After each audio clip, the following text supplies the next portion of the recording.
नहीं तो गंदे गंदे जाओगे तो भगवान भी वहां नहीं पसंद करेंगे। देखिए भगवान है जगत पिता, पिता के नजर में आप अच्छे बने रहो तभी पिता अपनाएगा, नहीं तो बाबा जी ने मानस में भी अंकित कर दिया कि निर्मल मन जन सो मोहि पावा, निर्मल मन जन सो मोहि पावा, निर्मल मन जन सो मोहि पावा, निर्मल मन जन सो मोहि पावा, मोहि कपट छल भावा, मोहि कपट छल भावा, मोहि कपट छल भावा, मोहि कपट छल हमें छल छद्म कपट इत्यादि आपके शरीर पर लगा हो वो हमें पसंद नहीं। अपने उदाहरण से देख लो, अगर आपका बच्चा है, आप किसी प्रतिष्ठित व्यक्ति के सामने खड़े वार्तालाप कर रहे हैं, आपका बच्चा है, हृदय का टुकड़ा है, लेकिन मलिच्छ बन के आवे आपके मित्र के सामने तो दुत्कार के खेत भाग घर का जल्दी। लेकिन उसी बच्चे को आज मैया अच्छे से स्नान करवावे, काजल लगावे, बिठोना लगा दिए तो पिताजी कहे जीव ललचाए लागे, अरे लाओ गिंजा मोहत खिला ली हमरो तो आए कुछ। तो मैया के अंतःकरण में ऐसा भाव होता है, तू चाहे जितना गंदा हो तो मैया की शरण में जाएगा तो मैया तुझे साफ स्वच्छ निर्मल पावन कर देगी। लेकिन पिताजी कहते हैं नहीं, तू हमारे पास आ तो साफ सुथरा बन के आ। जनक सुता जग जननी जानकी, अतिशय प्रिय करुणा निधान की, ताके जुग पद कमल मनाओ, तासु कृपा निर्मल मति पाओ। तुम्हारा मन निर्मल हो या ना हो तो हमारी शरण में आ, मैं तुझे अपने प्रेम का आंचल तुझे उठा करके पावन पवित्र निर्मल कर दूंगी। ये मैया का भाव होता है। और बहुत दिव्य ये समय चल रहा है माँ भगवती जगत जननी दुर्गा मैया के नवरात्रि का। देखिए हम आप मैया के लिए चाहे जितना सेवा करें, चाहे जितना कुछ अच्छा करें, लेकिन मैया की जो कृपा, जो ऋण है हम आपके ऊपर, उस ऋण से कभी ऋण हो ही नहीं सकते। एक व्यक्ति ने कहा मैया हम तुम्हारे ऋण से ऋण होना चाहते हैं। तो मैया ने कहा भैया बिल्कुल हो जाओ, हम तो चाहती ही हैं कि तुम्हारे ऊपर किसी प्रकार का भार रह ही ना जाए। तुम्हारे ऊपर कोई भी भार आता है तो कष्ट हमें होता है। तो अगर मैया के ऋण का भार तुम्हारे ऊपर है तो मैं चाहती हूँ कि तू ऋण हो जा। तो मैया कैसे ऋण हो आप ही बताओ। तो कहा ठीक, आज नहीं कल तुम्हें बताऊंगा कैसे ऋण होना है। कहा ठीक। सवेरा हुआ, फिर बच्चे ने कहा मैया उपाय बताओ। मैया ने कहा बैठ जाओ। बैठ गया बालक। कहा हमें अपने कंधे पर बिठाओ। मैया को उस बालक ने कंधे पर बिठा लिया। कहा खड़े हो जाओ। भाई लड़का बलि था, खड़ा हो गया। अब मैया भी 80 किलो से ऊपर थी। अब वो बालक भी बलवान। 1 घंटे लाद रखा, 2 घंटा बीत गया, 3 घंटा बीत गया। चौथे घंटे में उस बच्चे को कहना पड़ा मैया कब कहोगी उतारने को। तो कहा बच्चा मैंने तुम्हें 9 महीने अपने ऊपर लादा है, तुम 9 महीने नहीं केवल 9 दिन लाद लो। और तुम तो 9 घंटे तक भी नहीं पहुंचाए, 3-4 घंटे में ही आज उतारने की बात कर रहे हो, कैसे ऋण हो सकते हो। आज वो बालक हाथ जोड़कर खड़ा हो गया, मैया आजीवन नहीं 7 जन्मों तक तुम्हारे ऋण से मैं ऋण नहीं हो सकता। बताओ 9 महीने कौन लाद सकता है। तो मैया की ये कृपा है। बोलिए जगत जननी दुर्गे अम्बे की जय। और कितनी सच्ची है तू कितनी प्यारी है, तू प्यारी प्यारी है ओ माँ, ओ माँ। तू कितनी सच्ची है, तू कितनी भोली है, प्यारी प्यारी है ओ माँ, ओ माँ, ओ माँ।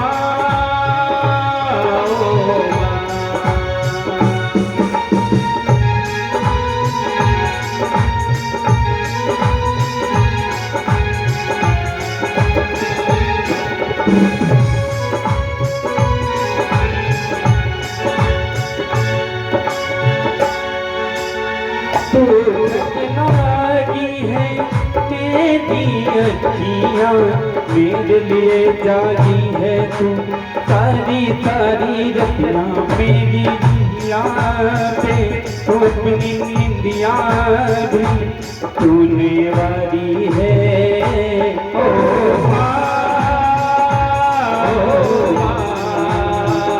ओ माँ, तू कितनी अच्छी है, तू कितनी भोली है, प्यारी प्यारी है ओ माँ, ओ माँ, ओ माँ,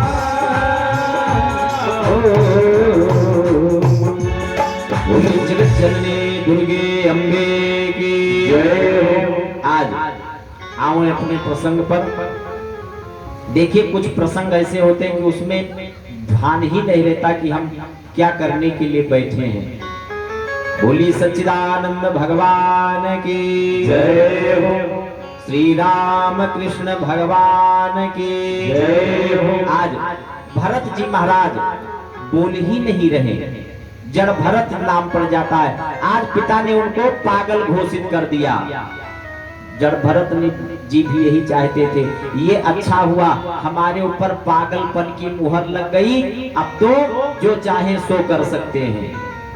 आज पिताजी जो कुछ काम कहते उल्टा सीधा करते और उनके अन्य भाई उनसे द्वेष करने लगे, उनकी पत्नियां उनसे ईर्ष्या करने लगी। बताओ, ये इसको रूखी सूखे टिक्कर खिलाती हूँ, रूखी सूखी रोटियां खिलाती हूँ, लेकिन फिर भी कितना हट्टा कट्टा, और अपने स्वामी को आए दिन बादाम हलवा इत्यादि खिलाती हूँ, लेकिन फिर भी टेढ़ हड्डी के। आज उससे ईर्ष्या करने लगी, द्वेष करने लगी। पिता के ना रहने पर भाइयों ने भी उनके ऊपर प्रताड़ना प्रारंभ कर दिया। आज जड़ भरत जी से कहा चलो खेत चलो, कुछ काम काज करो। कहा चलो भैया। आज खेत ले गए, फरुहा पकड़ा दिया, कहा लियो कौन गोड़ो। जड़ भरत जी को कहा कैसे कौन गोड़ना, हमें तो ये भी नहीं मालूम। आज दो फरुहा मार के बताया भाइयों ने और कहा ऐसे कौन गोड़ो। भाई चले गए। जब दोपहर में आए तो वहीं पर खोदते रहे, अरे कुआं बनने को आ गया था। भाई बलवान जड़ भरत जी आए, भाइयों ने तो देखा, कहा भैया कौन गोड़ेगा। कहे ना भैया जैसे बता रहे हो वैसे खोदत चले गए, नहीं देखो ऐसे बनेगा।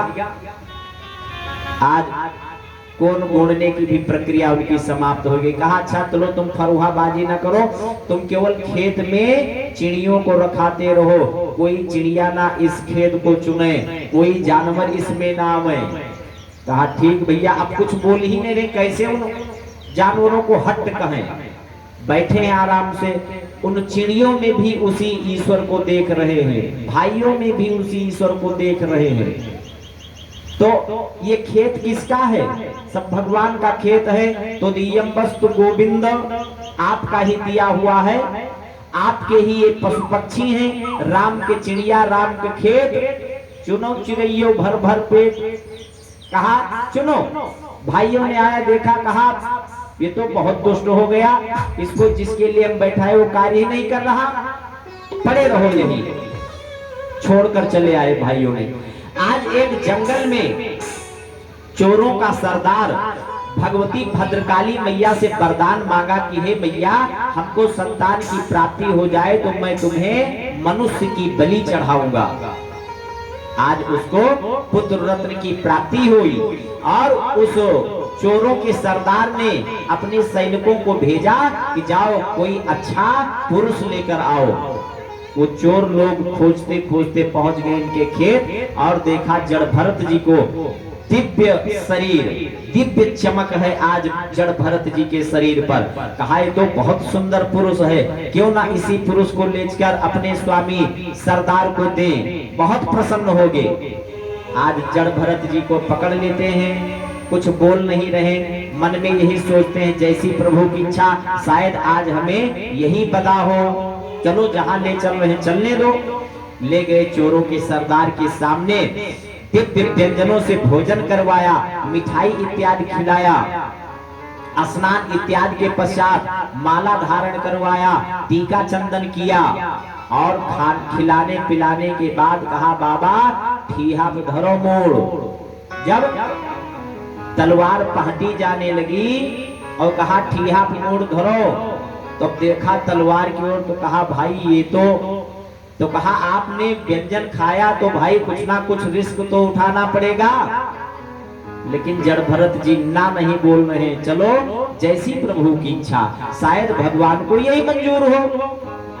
ठीहा पर मोड़ रख देते हैं। जैसे ही आज उस चोरों के सरदार ने खड़ग उठाया मारने के लिए, भद्रकाली मैया स्वयं जगत जननी विचार करती है कि इतना ब्रह्मनिष्ठ महापुरुष का ये दैत्य लोग, ये राक्षस प्रवृत्ति वाले चोर इसको बलि प्रदान कर रहे हैं, ऐसा बलि मैं कैसे स्वीकार कर सकती हूँ। आज भगवती भद्रकाली मैया अपना खड्ग लेकर प्रकट हो जाती हैं और समस्त चोरों का संहार कर देती हैं। बोलिए भद्रकाली मैया की जय। आज जड़ भरत जी के ऊपर आज उस शक्ति के प्रति, उस ब्रह्म के प्रति और निष्ठा बढ़ गई और उन्मत्त होकर भगवत पारायण होकर इधर उधर भ्रमण कर रहे हैं, विचरण कर रहे हैं। सौवीर देश का राजा रहुगण जा रहे थे कपिल आश्रम पर शिक्षा प्राप्त, उपदेश ग्रहण करने के लिए, और जा रहे कैसे, पालकी पर सवार होकर के। कहते हैं संत मिलन को जाइए तज माया अभिमान, ज्यों ज्यों पग आगे धरिए, एक दो नहीं कोटि की यज्ञ समान, करोड़ों यज्ञ के समान पुण्य फल प्राप्त होता एक एक कदम पर। अब काम तो अच्छा करने जा रहे हैं राजा रहुगण। ये राजा रहुगण है कौन? जड़ भरत जी के पास जो वो मृग प्राप्त हुआ था भरत जी को, वही मृग का जब प्राणांत हुआ तो उसी मृग का दूसरा जन्म हुआ राजा रहुगण के रूप में। देखिए उसको सानिधि ऐसे महापुरुष की मिली, तो महापुरुष की सानिधि मिलने से जीव का उत्थान होता है, सत्संगति से हम आपका उत्थान होता है। मंगल सूचक हैं ब्राह्मण, संत, गौ, ये सब मंगल सूचक हैं। कुछ चीजें हैं, हम आप सफर में जा रहे हो, सामने से मिल जाए तो कहें अरे काम बिगड़ गया, अब आज ये काम नहीं होगा। तो ऐसे भी कुछ चीजें हैं, वो मिल जाए तो आप जान जाएं कि हमारा काम आज पूर्ण जरूर होगा। इसलिए कि निकलते ही संतों का दर्शन हो गया है, निकलते ही ब्राह्मणों का दर्शन हो गया है, बगल में पोथी दबाए हुए, सन्मुख आवे दधि अरुमीना, कर पुस्तक दोई विप्र प्रवीणा, ये सब मंगल सूचक होते हैं। आज मंगल सूचक महात्मा भी होते हैं। बोलिए सच्चिदानंद भगवान के जय हो। तो आज ऐसे ब्रह्मनिष्ठ भरत जी की सानिधि मिलने के पश्चात उस मृग का दूसरा जन्म हुआ राजा रहुगण के रूप में, और वो जिस पालकी पर सवार, उन पालकी के कहारों में से एक कहार बीमार हो गया। आज विचार करता है कि कोई पुरुष मिल जाए तो इस बीमार वाले कहार को हटा दे, ये बहुत परेशान हो गया है। सम्मुख मिल गए जड़ भरत जी, आज उन्हीं को लगा लिया।